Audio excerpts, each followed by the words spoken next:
उस वक्त मैं थर्ड ईयर में था। उस दिन शाम के लगभग 6 बज रहे थे और मैं अपने हॉस्टल रूम में बैठा हुआ था। मेरे कमरे में उस वक्त काफी अंधेरा था, लेकिन मेरे दिमाग में शायद उससे भी ज्यादा। मेरे सामने मेरा लैपटॉप रखा हुआ था जिसके ऊपर C++ के कुछ प्रोग्राम्स रन हो रहे थे। पर सच बताऊं, मेरी आंखें बिल्कुल थक चुकी थी और दिल में मेरे सिर्फ एक ही सवाल घूम रहा था, मैं क्या कर रहा हूं अपनी लाइफ के साथ।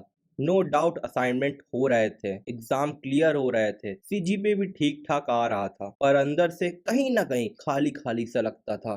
पर कहते हैं ना, इस दुनिया में कोई भी चीज परमानेंट नहीं होती, एंड सेम चीज मेरे साथ भी थी। बिकॉज जब मेरी जिंदगी ऐसे चल ही रही थी कि एक दिन एक सीनियर ने ऐसे ही बात करते हुए मुझसे बोला कि प्रतीक बोल रहा था कि तुझे किताब पढ़ना बहुत ज्यादा पसंद है। तो मैंने उनसे कहा हाँ भैया, पसंद तो है मुझे। तो उन्होंने कहा कि वैसे मेरे पास ज्यादा बुक्स तो नहीं है, बट अगर तेरे पास कुछ टाइम हो तो ये 3 किताबें ट्राई करना, हो सकता है शायद तुम्हें कुछ क्लिक हो जाए। एंड उस वक्त मैंने सोचा क्या ही क्लिक करेगा यार, पर फिर सीनियर तो आखिर सीनियर, नाराज कर नहीं सकते थे, इसीलिए चुपचाप वो बुक उठाई और अपने रूम में आ गया। एंड सच बताऊं तो मुझे तब समझ नहीं आया था, बट आज लगता है कि उन्होंने मुझे एक किताब नहीं बल्कि एक रास्ता दिया था। उसमें जो पहली किताब थी उसका नाम था डीप वर्क। नाम ही अजीब लगा, है ना। डीप वर्क क्या होता है कुछ नहीं पता था, पर जैसे जैसे उसे पढ़ना शुरू किया ऐसा लगा जैसे मेरा माइंड ब्लो हो जाएगा। इस बुक में काल कहते हैं कि आप काम में इतना डिस्ट्रैक्ट हो गए हो कि आपको लगता है कि मल्टीटास्किंग नॉर्मल है।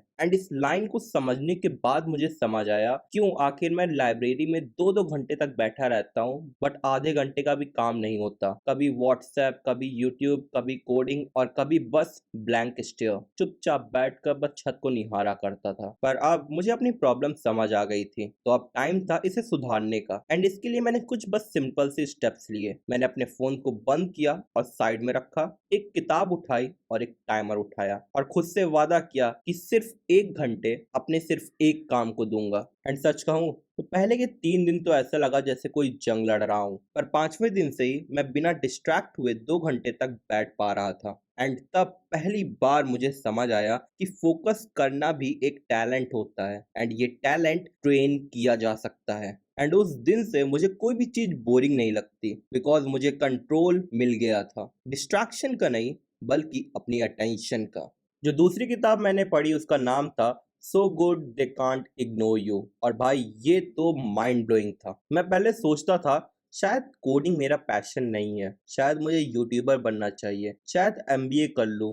मेरे दिमाग में हमेशा कंफ्यूजन की सुनामी चलती रहती। पर यहाँ पर काल कहते हैं कि पैशन फॉलो मत करो, अपनी स्किल्स को फॉलो करो, बिकॉज पैशन बाद में आता है। मुझे पहले लगता था कि पैशन एक लाइटनिंग जैसा होता है, एक दिन आएगा और सब क्लियर हो जाएगा, पर इस किताब ने मुझे दिखाया कि पैशन एक चिंगारी नहीं बल्कि एक स्लो फायर है जो तब जलती है जब आप किसी एक स्किल में डेंजरस लेवल तक एक्सपर्ट बन जाते हो। मैं हमेशा कोडिंग को साइड में कर रहा था बस पास होने के लिए, बट इस किताब को पढ़ने के बाद मैंने डिसाइड किया कि 1 साल सिर्फ एक skill and all in. And उस एक डिसीजन ने मेरे कॉन्फिडेंस की पूरी फाउंडेशन बदल दी। पर प्रॉब्लम सिर्फ क्लैरिटी की नहीं थी, कंसिस्टेंसी का भी तो सवाल था। मैं हर मंडे एक नया रेजोल्यूशन बनाता कि सुबह उठूंगा, जिम जाऊंगा, DSA लगाऊंगा, और वेडनेसडे तक पूरा प्लान क्रैश। एंड तब मैंने पढ़ी अपनी तीसरी किताब जिसका नाम था एटॉमिक हैबिट्स। इस बुक में जेम्स कहते हैं कि you do not rise to the level of your goal, you fall to the level of your system. And जब मैंने ये लाइन पढ़ी तो ऐसा लगा कि वो लाइन जैसे सीधे मेरे दिल में घुस गई हो। मुझे लगा अपने काम को करने के लिए हमेशा तुम्हें मोटिवेशन चाहिए होता है, पर इन रियलिटी तुम्हें जरूरत होती है एक सिस्टम की, एक सिस्टम जो छोटी छोटी हैबिट से मिलकर बना हुआ होता है। एंड इस बात को समझने के बाद मैंने कोडिंग के लिए एक छोटी हैबिट बनाई, सिर्फ एक प्रॉब्लम पर डे, बस।